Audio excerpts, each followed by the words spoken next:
And we are back for more Shadowrun Dragonfall. And yes, splines. You don't know about reticulating splines? It's a Sims thing. It doesn't make any sense. There's no meaning to it. It's just the way it is.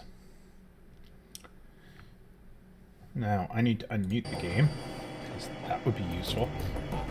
So we're going to the Kreutz Bazaar. And I'm not going to read the whole thing again. I'll just probably cut the video when I move it to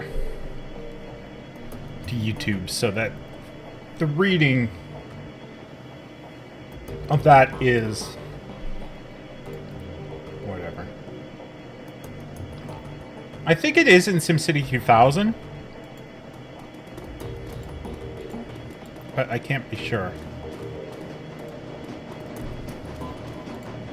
It's just like one of the nonsense loading messages.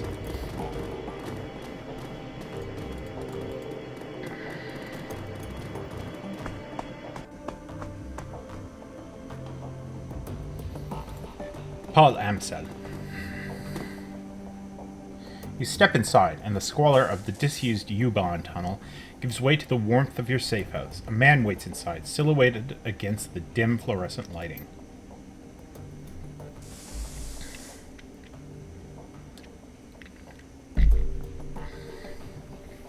Something bad has happened, hasn't it? He steps forward, revealing a pale, expressionless face, light glinting off the steel-rimmed glasses.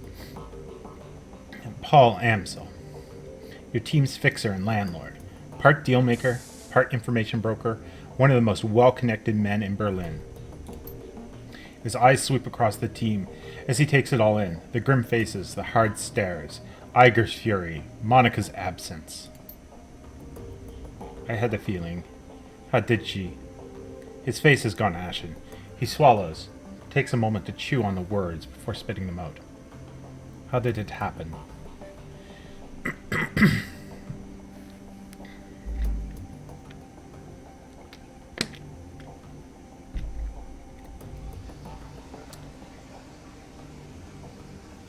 So the run was a setup. One minute she was cracking the safe, the next she was on the ground screaming. I've seen Monica hit black ice before. This was something worse. Glory nods, her motions robotic and spare. Monica died of a biofeedback-induced stroke. That's right. Iger thrusts a gloved finger into your chest. And this idiot stood by and let it happen.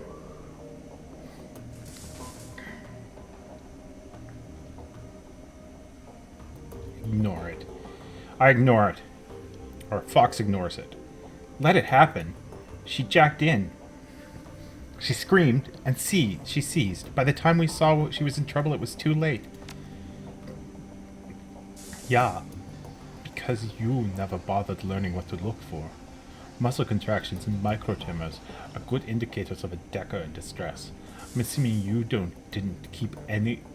have anyone keeping an eye out for those. No, if you had, my friend wouldn't be lying dead in a basement. Oh, shove off, Iger. We were all on the lookout for physical security, Fox included. Throwing her under the bus isn't going to help anything. Under a bus is exactly where she belongs. Iger turns to face Diedrich. She towers over him, but he stands his ground. I respect you, Diedrich. You know that, but you don't have my training. None of you have. Monica was good. She was the best, right? But she was also overconfident. She treated the job like it was a game. Do that long enough, and you're going to get burned. Iger turns her focus back to you. If you'd been paying attention, you'd have figured out all this was... you'd have figured out all of this out on your own by now. You'd have known that Monica needed watching as much as that door. Enough, Iger. Amsel's voice is hoarse, his expression blank. Enough. Aga pushes ahead, heedless of the interruption. Her voice remains measured, but there's fire in her eyes. How many seconds passed between Monica's first convulsion and her plug getting pulled? 4? 5? Do you know how much damage biofeedback can do to a Dekka's brain in 5 seconds? How dare you? You don't have to answer that. Of course you know. Monica died while you stood there and watched. This is all your... That is enough. Amsel's voice comes out in a roar, and his fist smashes down on the desk behind him. Iger, you and Fox can have it out later, but I've had enough. We need to talk action. Our client sent you in to something much bigger than he led us to believe, and I want to know why. Right there with you, this was supposed to be a Belkran. Payback isn't the only reason we need to find him. We saw something back there. Something we weren't supposed to see. It's fair to assume that we're all still in danger. He pauses and rubs his temples. Agreed. And to neutralize that danger, we need to know who we are dealing with. Let us review the events that transpired tonight. The smallest detail could be important. So hold nothing back.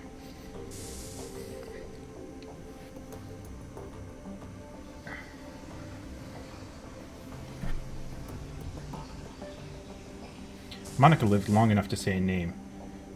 Fuerschwinge. She fought hard to tell us. It must be important. Amsel seems taken aback. He pauses for a moment before responding. The Firewing. This is unexpected. You'll have to forgive me. This brings back many unpleasant memories. The Firewing? Glory raises an eyebrow.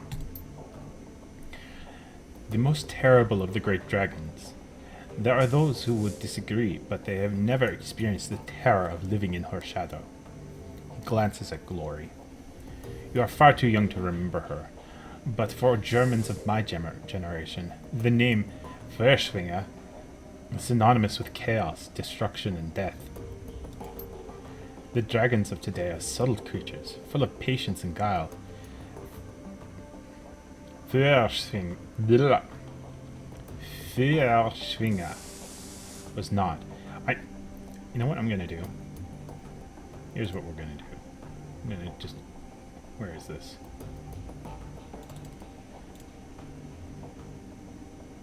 Oh, that won't work. 1 second.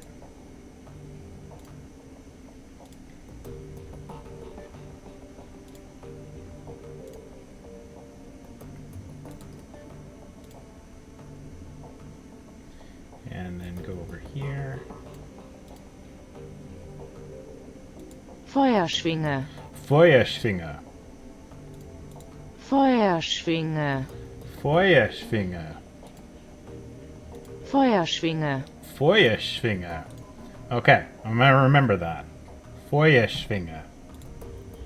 Good old Google Translate. Feuerschwinge. The dragons today are subtle creatures, full of patience and guile. Feuerschwinge was not. After her awakening, she went on a 4-month rampage that killed thousands of lives.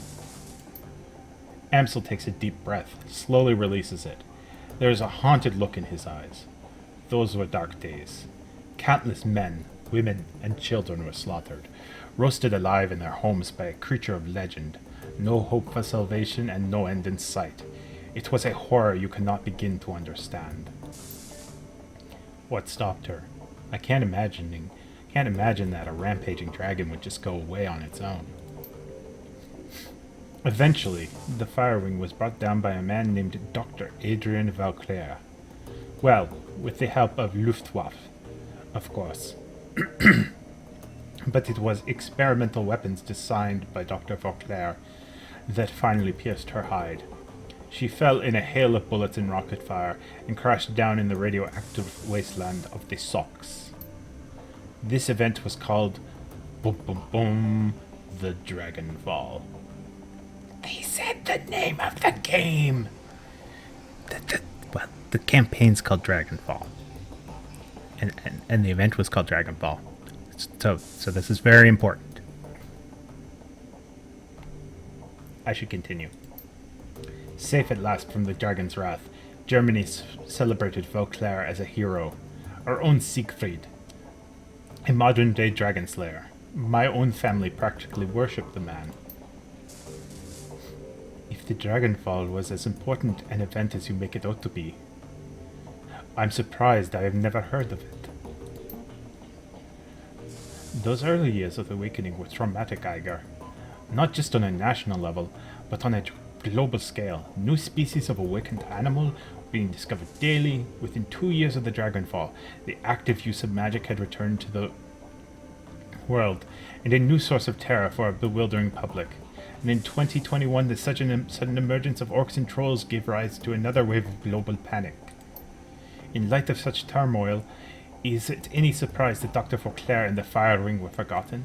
Dragons were yesterday's news. He rubs his temples. Again, all of this happened decades ago. To the best of my knowledge, the story of Feuerswinger is a bit of historical trivia, and nothing more. Alright, so Monica spent her dying breath trying to tell us about a long-dead dragon? Iger sweeps her eyes across the group, searching for a glimmer of insight. Finally, she gives up. Any ideas why?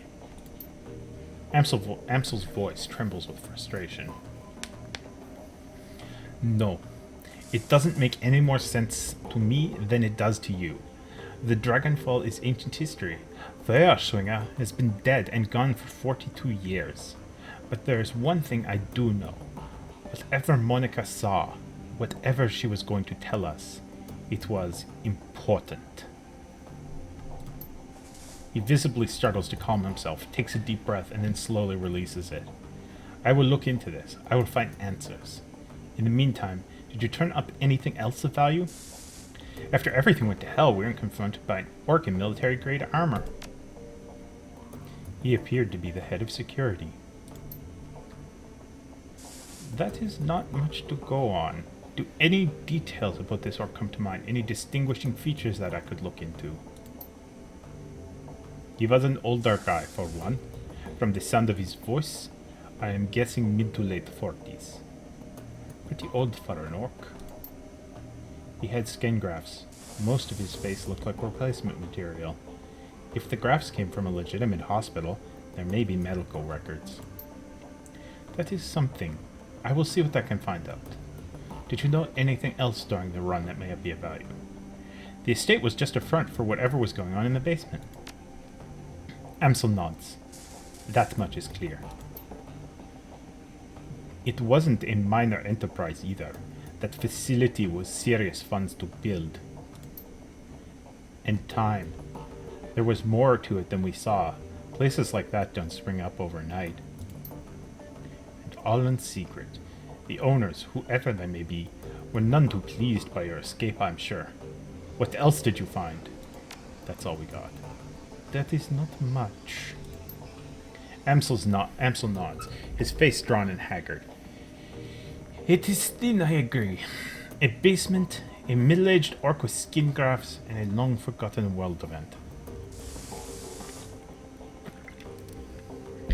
Wait, we're missing something. Who paid for this run? Amsel looks pained. I do not know his exact identity. I did not set up the run. Monica did. His face reddens. I warned her. I told her not to take the job, but she assured me that it would be a cakewalk. Monica was approached recently by a man who calls himself Green Winters. He used to be a prominent activist in the F-state political scene. I never liked the man, and I certainly never trusted him. But Monica, she would do anything for her cause. Anything for the Flux state. He sighs. Winters swore the data he was after was crucial to ensuring the future stability of the Flux. There's something strange about saying the stability of the Flux, but... And that was all it took. It sounds like Green Winters is our best lead, then. Yes, most definitely. It is clear that Green Winters has involved us in something much larger than he led Monica to believe. When he finds out what happened on the run, he's probably going to rabbit. We need to chase him down before that happens. So we need information on Green Winters, and we need it fast. There's a man here in the Kreutz Bazaar, a Turk named Eltug Burakazi. He owns a little soy calf shop just down the way called Cafe Sezve. Sezve? Sezve. This man is also a purveyor of information. I have done business with him from time to time. And you think he would know something about Green Winters? Amsel nods. When I discovered Monica's renewed association with Green Winters, I contacted Altug. One of his people has been keeping tabs on Winters ever since. As I said, I did not trust the man. Pragmatic. Sounds like it's time for me to pay Altug a visit. Yes, tell him I sent you. I will do what I can to dig into information that you've uncovered already, sparse though it may be. And we've gained 5 karma. And a dog!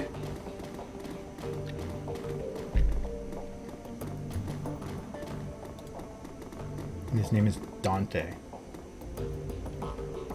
As you start toward the safe house door, a large 4-legged form steps out of the corner. Dante, Monica's dog, an enormous mongrel of indeterminate breed. A low whimpers emerges as he enters the room, head hanging low. Oh shit. Dante. Diedrich shakes his head. Don't worry, boy. We'll look after you. The sight of Monica's Brog in the Fluxbutt. At the sight of Monica's dog, Amsel's eyes well up. He inhales, but can't quite catch his breath. He started whimpering about an hour ago. Turned into a full-blown howl. Wouldn't stop. Kept... Closes his eyes. That's when I realized something bad had happened. Looking down into those huge brown eyes, you see intelligence and sadness. He lets out a small whine and rubs his head against you. Grab Monica's bag of soy jerky treats off the table and give him one.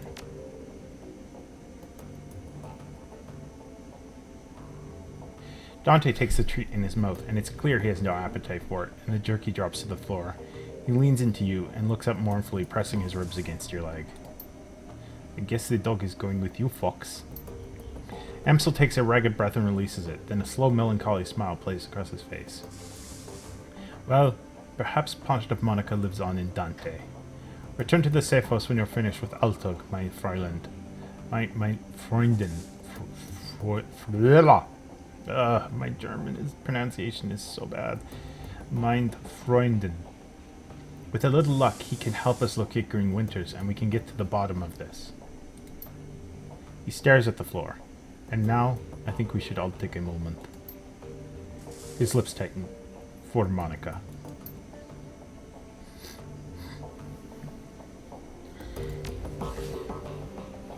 Just 1 second.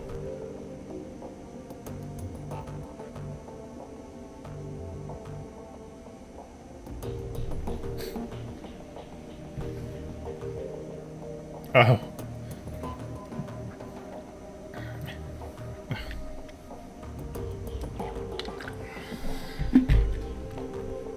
I have 5 karma to spend. And we no longer have a Decker.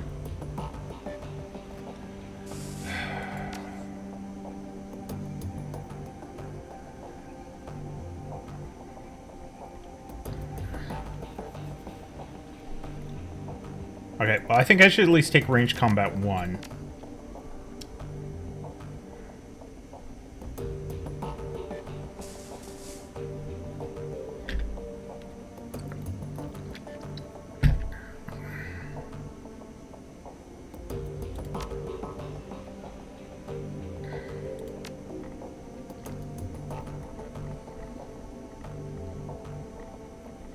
Just so I have an alternate.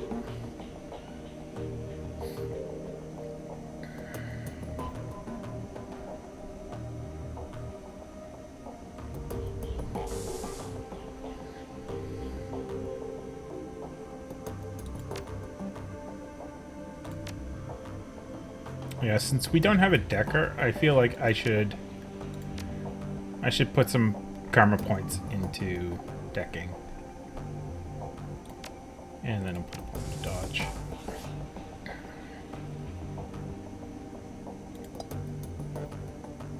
The dog's following me now. Let's see what Dietrich has to say. Anything? Dietrich turns his head as you approach. His aging face is traced with a network of faint scars, the legacy of too many fights over too many years. While he retains a degree of strength and vigor, it's obvious that the shaman you see before you is a shadow of his former self. Despite all of this, there's still an aura of power surrounding the man. He raises his bottle, offering it to you. Fox, welcome. I've got a bottle of schnapps that needs sharing, and we've got Fallen Calmer to drink too.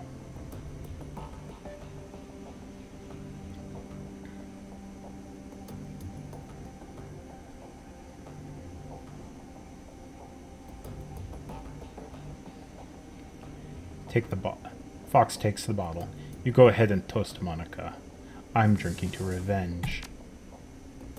A good as cause as any, I suppose. Dietrich shrugs. Drink away, then. The liquid in the bottle is crystal clear, and as you raise it, you can catch the intoxicating whiff of cloves and caramel. It tastes of sweet corn and walnuts with a lingering aftertaste of buttery toffee. You swallow a swig and return the bottle to Dietrich's outstretched hand. He takes a long pull on the bottle and locks eyes with you. Let me ask you a question, Fox. What made you choose to come to Berlin?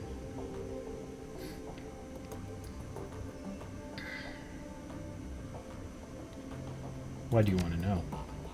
Monica had told me you moved here from Rhine-Ruhr Megaplex. Made it sound like you'd been there for many years. Successful years at that. Leads a man to wonder why you packed up and moved here.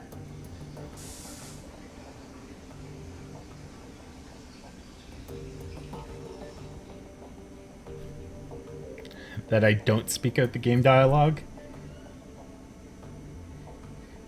Am I doing it too much? Is it bothersome? I just find since there's no voices, it's fun.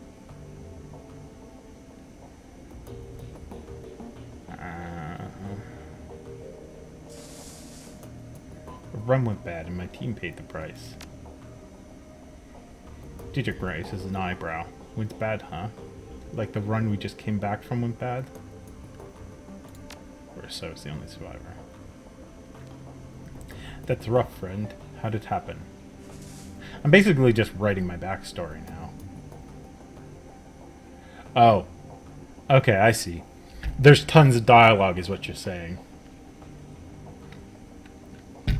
I'm waiting till I can get Pillars of Eternity for a bit more of a sale.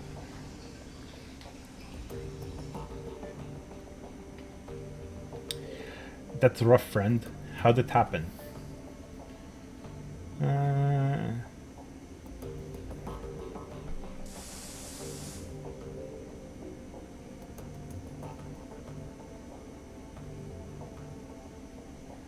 We were double-crossed. The run went off. The run went off without a hitch, but instead of paying us, our clients decided to set up an ambush. Miserable bastard. Alright, if what you're telling me is true, how'd you walk out alive?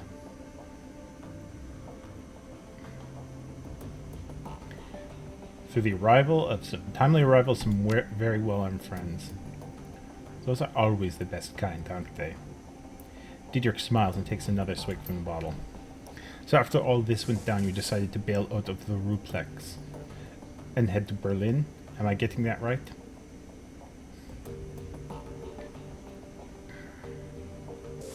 More or less. There wasn't much left for me in the Ruplex, and Monica made me a hell of an offer.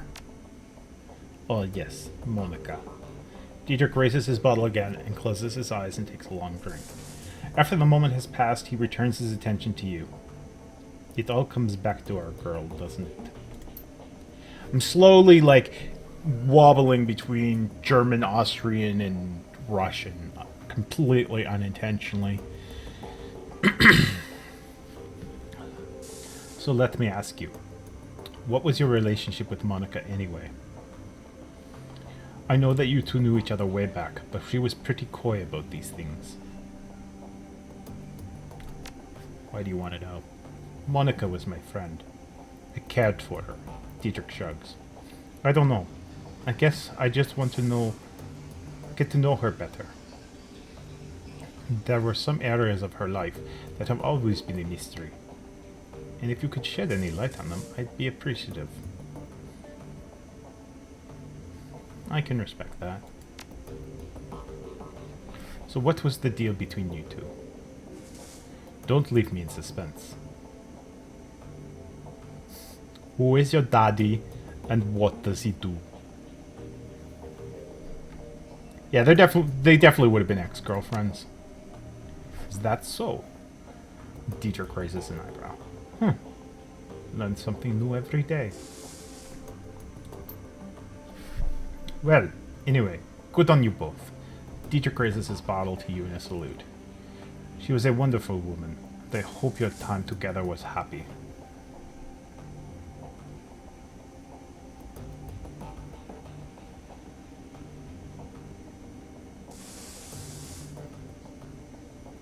That's hilarious, Sergo.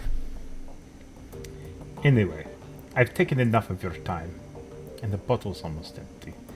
Thank you for taking the time to talk. For what it's worth, I'm happy you're here with us. Dietrich takes a final pull from the bottle and then tips it forward, pouring the rest on the ground. Rest in peace, Monica.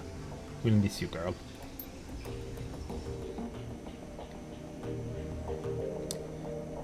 So I always like it when games do that. Instead of like, giving you a bunch of choices or anything, they just allow you to reveal your background through a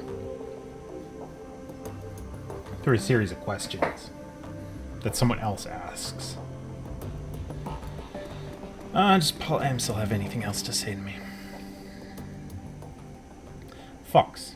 Amsel peers at you apprehensively. His eyes are bloodshot, his expression grim. Did you get the information about the Green Winters? No, not yet. Please continue. I'm not going to read, like, everything. That seemed... Nerd för Nitabiter. I do not know what that means. Goes up to the streets. Or is that... No, that's Mitarbeiter. Nerd för Mitarbeiter.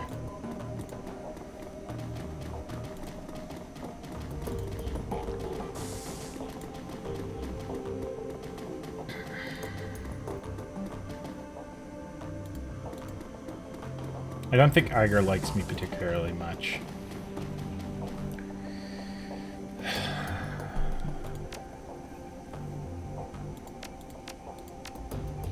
So I don't have anything in my stash. Let's talk to Iger. Iger glares at you, and you can taste the bile in her stare. She clearly still blames you for Monica's death.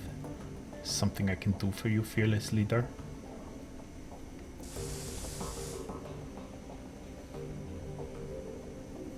You're wrong about me, Iger. I intend to prove that to you. She stares at you for a moment, then looks away. Best of luck with that, Fox. Now please, leave me alone. Not just yet, there's something else I want to say.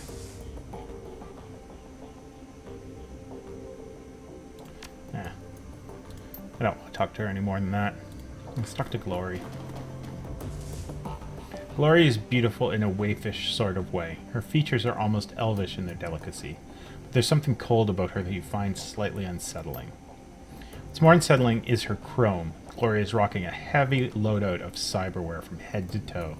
She looks to be composed more of plastic and metal than she is of skin and bone. In the shadows, individuals as this are anything but uncommon, but Glory's cyberware is first generation. All of it. Bulky, invasive, practically museum pieces. This chrome was obsolete well before she was born. Fox, Glory shifts her gaze to you, but her expression is cool and placid as always. Can I help you? Okay, I'm going to use astral perception.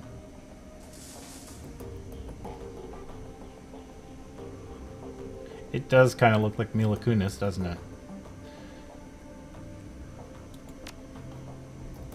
So shifting your attention away from Glory, you allow your consciousness to partially slip into the astral plane. As your third eye opens to the hidden world around you, you feel the familiar tingle of dormant senses awakening. The room you're standing in slowly shifts to match its true nature. A lifeless expanse of gray, ugly, and cold. Your own body, however, explodes into a swirling chaos of scintillating color. As the astral plane shimmers into view, you focus on Glory. You can still see her with your corporeal vision, her delicate frame, the bulky cyberware that breaks her silhouette, the faraway look in her eyes, but laid over top of her physical body, there is a slight shimmer, her aura damaged though it may be. The chrome that Glory is sporting has really done a number on her. Whatever she may have done before she went under the knife, her aura is now reminiscent of the room she's standing in, a cold, dead thing, mockingly sculpted into a facsimile of life. Somewhere within the mutilated aura, a shred of humanity awaits, but finding it isn't going to be easy. Suddenly, Glory's body language changes. The look on her face is somewhere between suspicion and alarm. I got something in my teeth? You're staring.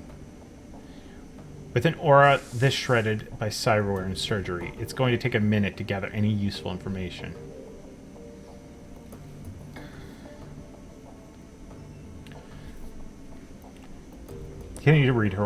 Fox continues to read her aura. Just trying to figure you out, Glory. Got a lot going on beneath the surface. I imagine we all do, yourself included. And yet you don't find me gawking at you. As Glory speaks, you continue to focus, shifting through the void left by her vintage chrome to find the tatters of her original essence. Finally, you catch a glimpse of color, a flash of her true self, and behind it, something else. In a reflexive panic, your third eye slams shut. The hidden world of the astral plane disappears from view, but an after-image of what you saw remains, twisting in your mind. Glory is, or was, magically active. The shred of her essence that flitted past your vision left you sure of it. What's more, you'd wager she had real power once. Terrifying power. A sort that you can only guess at. All of this was surprising, but it was what you saw behind her aura that chilled you to the core. There was something connected to Glory's essence, a metaphysical tether stitched into the fabric of her soul. It reminded you of a leash. You can't say for sure what was holding the other end, but whatever it was enormous and ancient and cruel. And you can't shake the feeling that as you looked into it, it stared back at you. Trembling, you find yourself back in the mundane world. Glory is still staring at you, her neutral expression ever so slightly tinged with annoyance. We need to talk about what I saw in your aura. I knew this would happen. Look, my aura is my own business, and none of yours. Understand?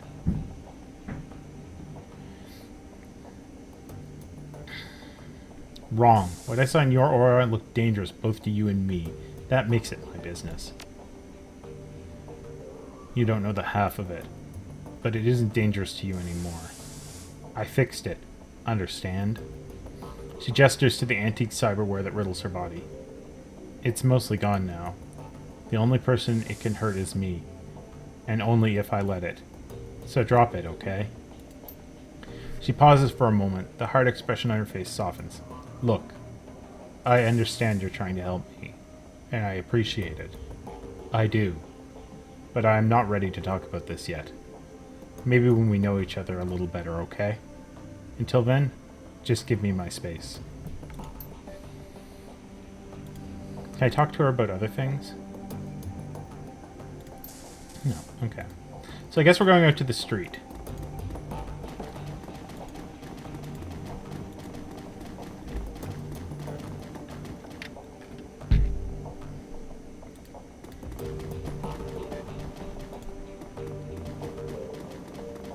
With a really big dog in tow. Rheinberger Import Shop. Moritzplatz. The U-Bahn is that way. Mallet. The dwarvish tech vendor smiles at you with practice ease, her almond eyes twinkling with a glare from a dozen trid screens. She speaks in a clipped, heavily accented German. I don't know what her accent should be, though. So I'm just going to speak normally, then. Welcome to the Data Haven. Can I help you with something?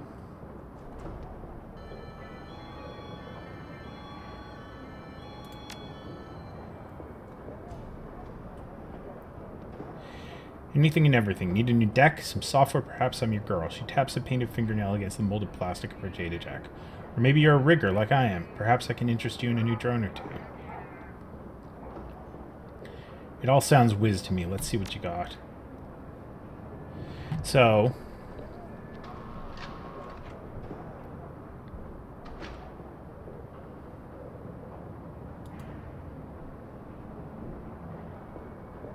I don't have a data jack.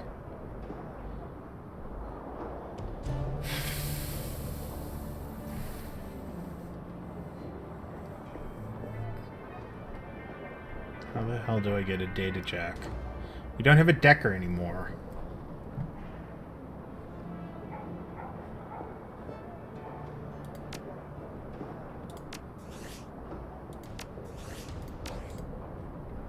I don't have any karma to spend. Do I just get, like...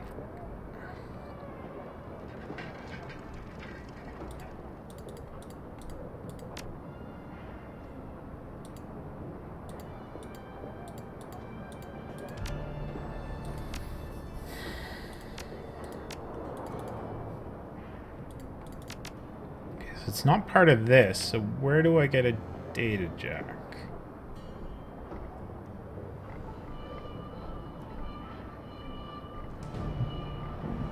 Excuse me.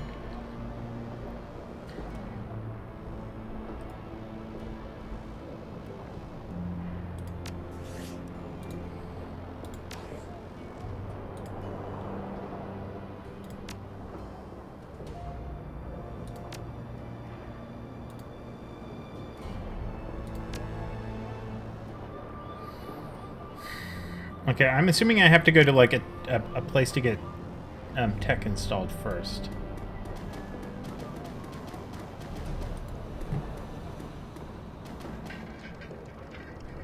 Okay, so our current objective is to meet with what's his face, and that's where he's at.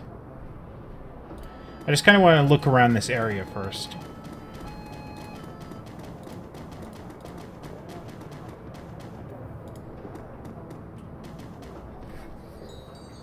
A pair of round eyes peer at you from under the hood of a grime-smeared winter coat.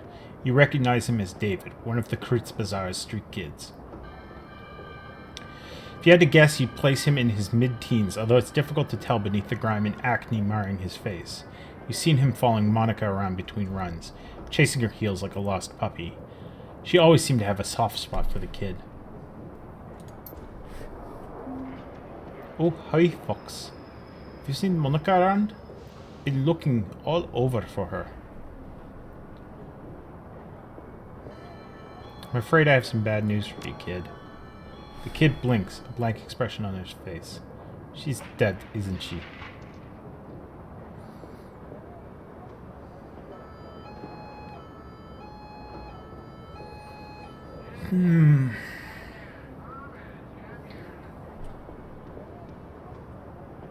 I don't want to lie to him. Tekken installed? What? The kid swallows hard under the shadow of his hood. Oh, Tekken installed. Ah! The kid swallows hard under the shadow of his hood. You can see the colors drain from his face. Look, I think I want to be alone right now. Sorry, David, but shit happens.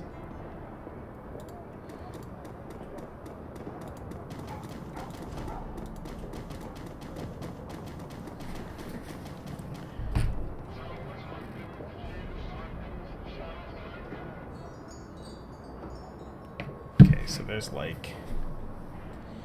Trying to see how much time I have. Okay.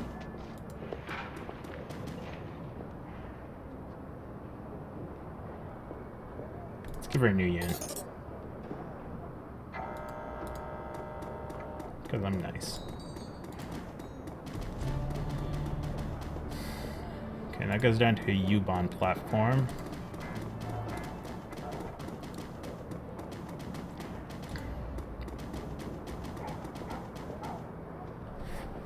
Lane. Before you stands a troll. Though it is a stretch to say he's standing at all, his great mass is barely held upright by two vintage prosthetic legs, along with a crutch under one arm. His body clicks and hums with every shift of his weight. Despite these disabilities, his eyes are sharp and calculating. I know you. If you know Monica. Sure I know Monica. You one of hers, then? I'm Fox, by the way. Good to meet you, Fox. Name's Oleski Lane. Is there a name I should know? No, I suppose not. Just the way I like it. There's something you should know about Monica. Something happened to her on the run. I'm afraid so. There have already been whispers. I had a bad feeling besides. Monica always comes around after a run to check on everybody. She's long overdue. Now you're here in her place, so she's either severely wounded or outright dead. Which is it? We lost her.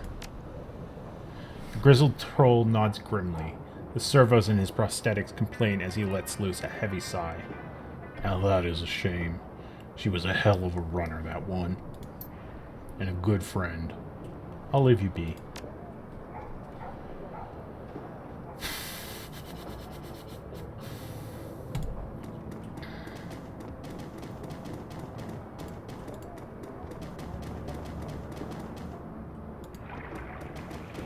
Zack Flash. Looking for some magic, mein Freund?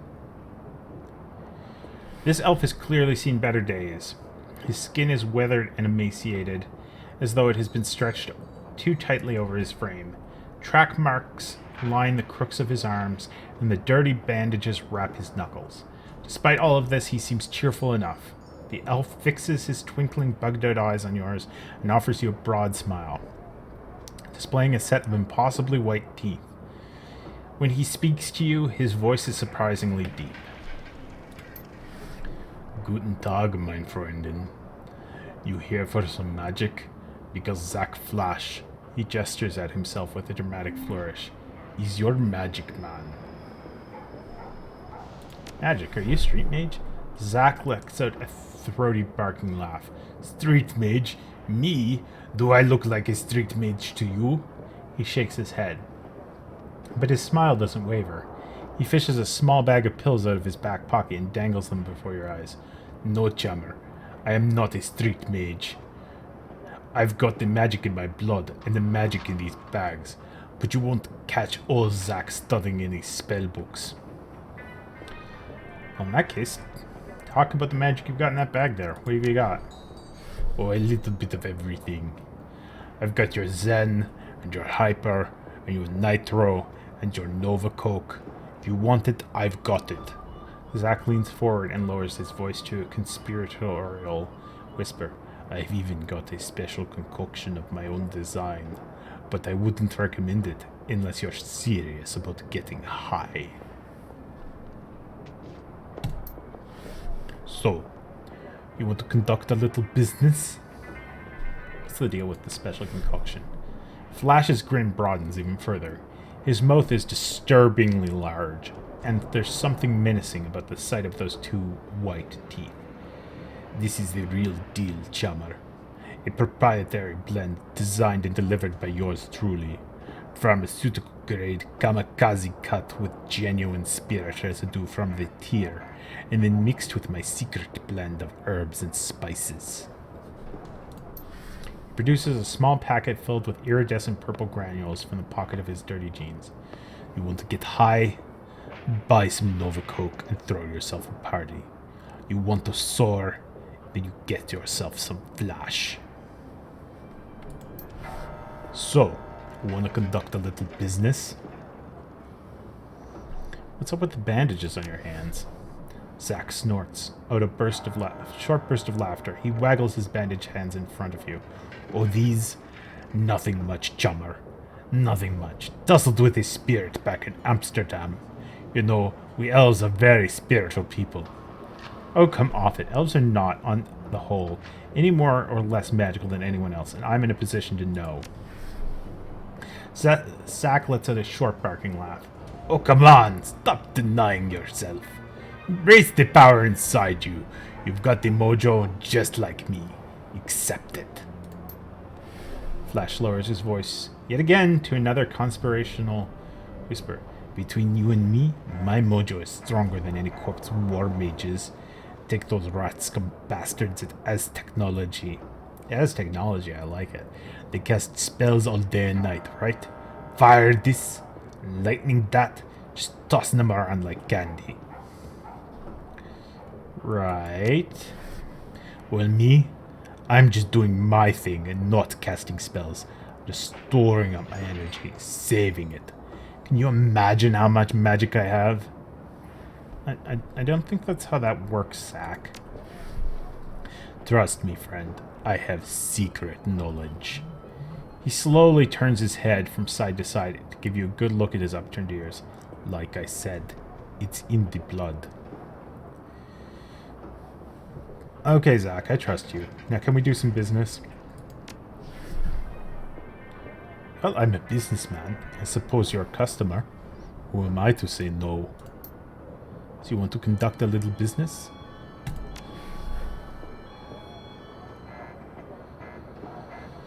I don't want to buy any drugs right now. Maybe later.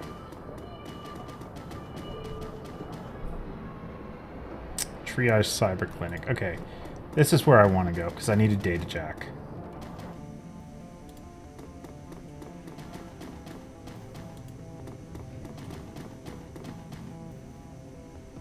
Dr. Xavier Ezekiel. As you approach the elf, you notice that he's in mid-conversation. His lips move rapidly, and his voice comes out in a low, quiet tone. The glossy plastic shell of a high-grade comlink glints on his wrist. I'll listen into the conversation.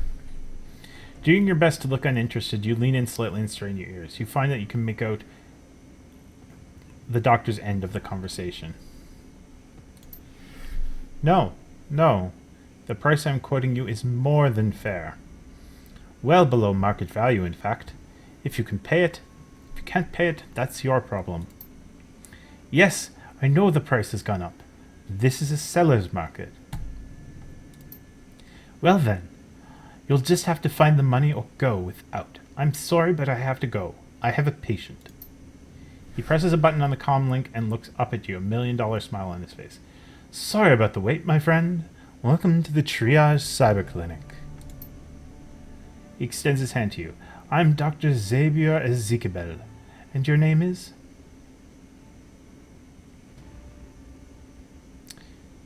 I'm a little too trusting. Fox is, at least. Fox shakes his hand. Fox. A pleasure.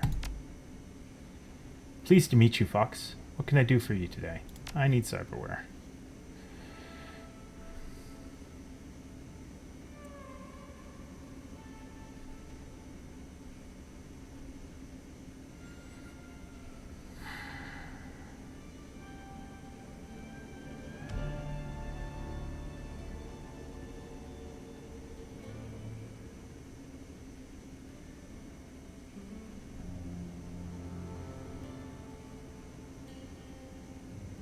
So I just want a data jack.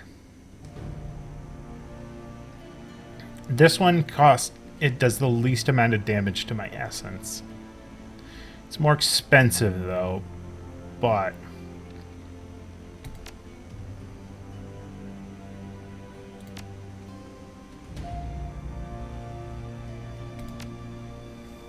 Cyberware causes essence loss. This affects the magic rating of your character, as magic is equal to essence rounded down. Magic is very important. For spellcasters, the base number of spell slots available to the caster is equal to half their magic grounded down. That might not be a good idea then. Or regret putting points into decking.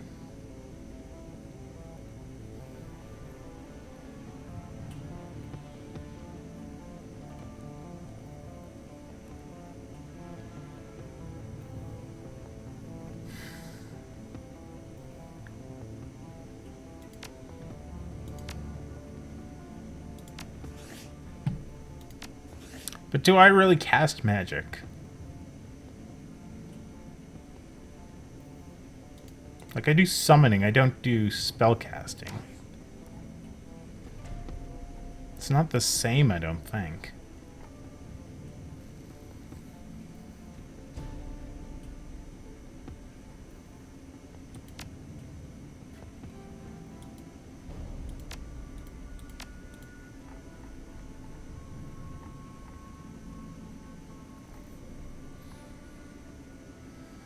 Not sure. I don't trust it.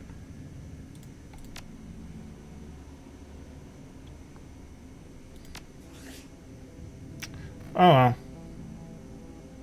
I mean, I only spent 2 points in decking. That just gives me conversation options for decking. Okay, and we won't get a deck.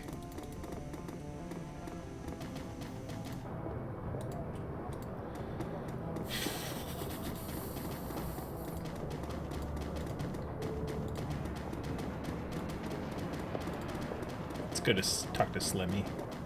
I think basically where I'm going to end the stream is I'm going to explore this area and then go to the cafe and we'll start there again tomorrow. Jeez, I forgot what day it was. That's terrible. Warming herself to the dim light of a dying street lamp is a waif of a girl who looks far too worn for her years. The Mother Superior. She says there will be 7 for me to care for. I need to see them. You're high as a kite, aren't you? We could fly kites. I should ask the Mother Superior. She says I'm to be governess to the children. You notice a chipjack poking out beneath the young one's unruly hair. The vacant look in her eyes marks her as a likely BTL junkie. Lost between reality and any number of better-than-life virtual constructs. I need money to get back to them. Yeah, 2 hours and 11 minutes for the 3-hour run. Look, do you know Monica? Monica? Is she one of the sisters at the Abbey? No, wait. Monica. A flicker of recognition fights through the haze in the young woman's eyes. Yes, Monica. She's good to me. Brings me food to eat and tea to drink. I'm afraid I have some bad news. Despite the woman's persistent delirium, she seems to glean meaning from the tone. She died? I'm sorry, she did. The girl grips her head with claw-like hands, tugging at her hair as if she might pull her brain out through her skull. I don't like this, but I can't switch it off! The girl's frail body shudders and her eyes grow large, but she does not sob. Instead, she smiles a sad smile, which looks to have been worn all too often. She will go to heaven. She told me. It's a place for good people, stillborn babies, and childhood pets. And she was a good person. The girl begins to mumble to herself while fingering the hair that covers the jack in her head.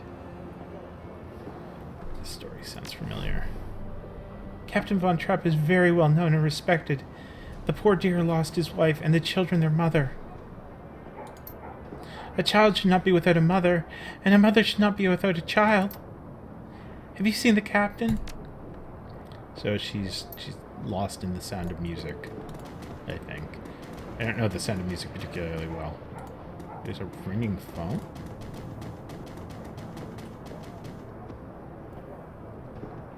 It's an old, obsolete phone booth. It's ringing.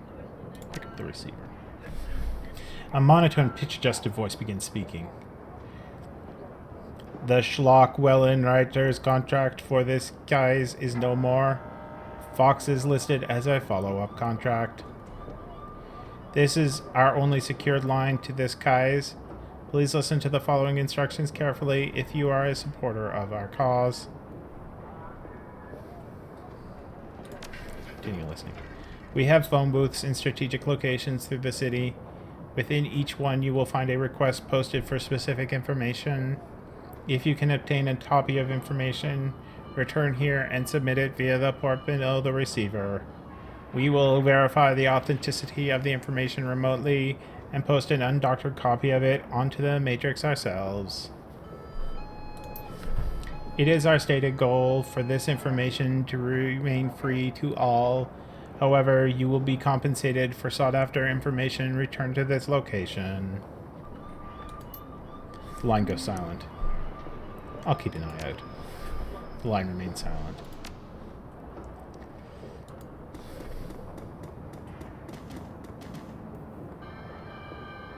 Bizarre monument towers before you. At the top of the pedestal, the form of an angel stands, its outstretched wings looming over the small park. The material is strange and uneven, giving the statue a cold Frankenstein-esque appearance. It appears the artist has welded the monument together from various metal scraps and pieces of junk.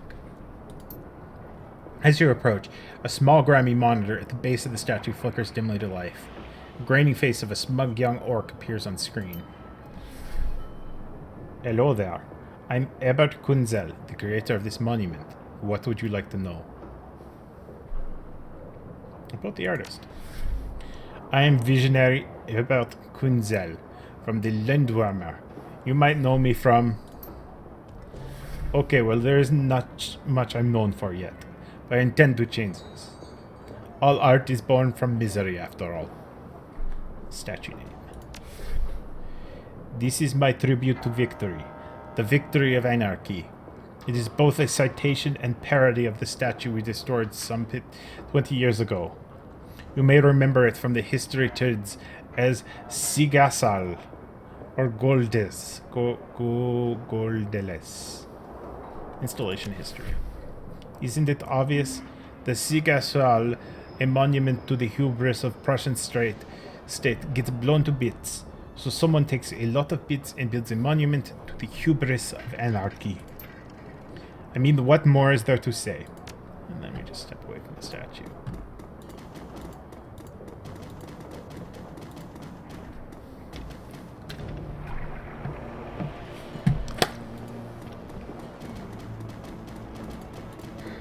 Okay. Talk to him. Oh, we haven't talked to him. At the sound of your approach, the orc turns to face you. He wears a severe expression, but there's kindness in his eyes. Guten Tag, elf. Can I help you with something?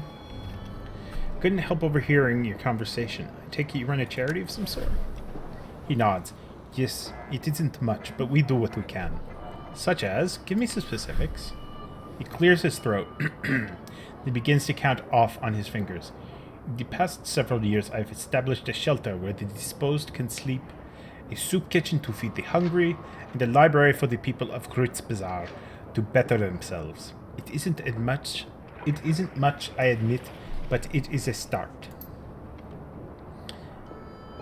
A good start, Samuel. You mustn't be so hard on yourself. There are limits to what one man, even a determined man, can accomplish. This is true.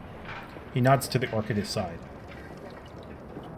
Thankfully, some of the residents that I have helped over the years have come back around to help me.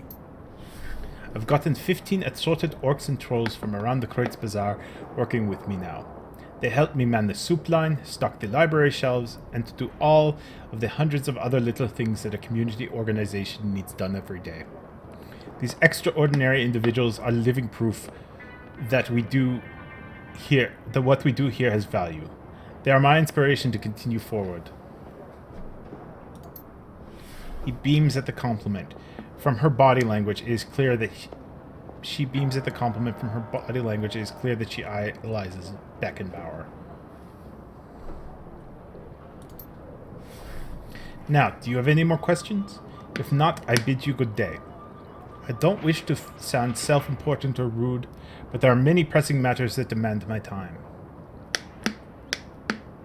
15 assorted orcs and trolls. Does that mean that other races aren't welcome within your organization?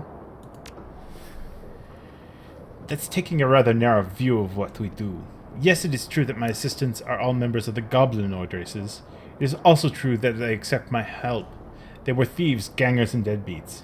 It's not because they were bad people. This is because us goblinoid races are feared and mistreated, and denied gainful employment by a society that hates us. I hire only goblinoids because mainstream human society has created a need for me to hire only goblinoids. The orcs and trolls of the Kreutz Bazaar deserve a workplace where they are treated with dignity and respect. All that being said, our services are available to all. We wouldn't turn away a desperate person, regardless of that person's metatype. Even humans, the most privileged of all races, are welcome at our door. Isn't that what's most important? I'll reserve judgment. You're helping people, and that's what's important. He nods slightly. Good of you to understand. Now, is there something else we could talk about? No, I'm just messing by. And I don't want to go back down to the U-Bahn. So, it looks like we are at the point where I'm going to call it into the stream. So, the next stream will be on Tuesday.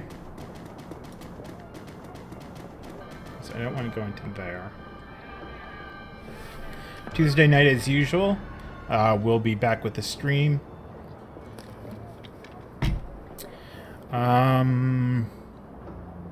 Yeah, it was a good day. Really enjoying Dragonfall so far. I hope you're enjoying it. Until then, you can check me out on Twitter and YouTube.